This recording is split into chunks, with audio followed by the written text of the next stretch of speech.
I see a pagan ritual unfolding before our very eyes.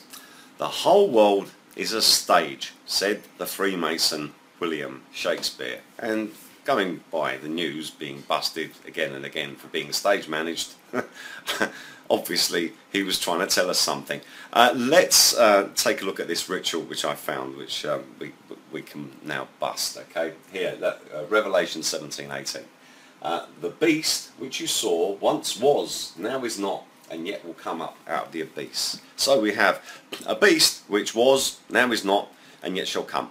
That is Apollyon the Destroyer, also known as Alexander the Great, the pagan sun god, who is immortal, by the way, and he's coming back. So at this moment in time, he's not here, right? So he was, now he's not, and yet he will be again. So what's this pagan ritual then? Okay.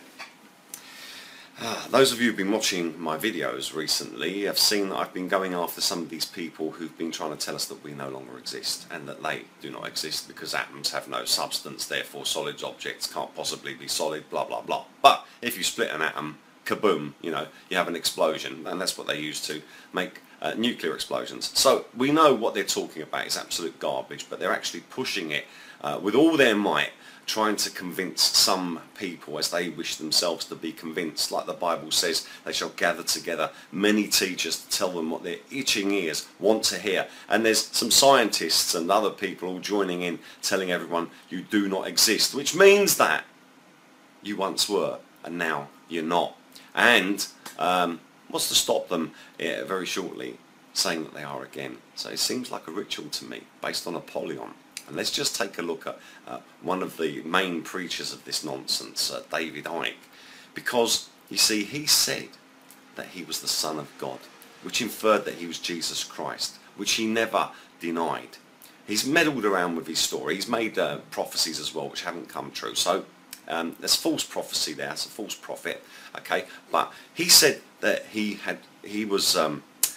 received this Christ spirit when he went on a tour with one of his wives. So he said he was the Son of God, that he's received the Christ spirit. And recently he's gone on to try and convince people of utter nonsense that Jesus Christ and Apollyon the Destroyer are the same person. So basically he said that he has received the spirit of Apollyon, whom he considers to be Christ. Well, that's what the pagans do.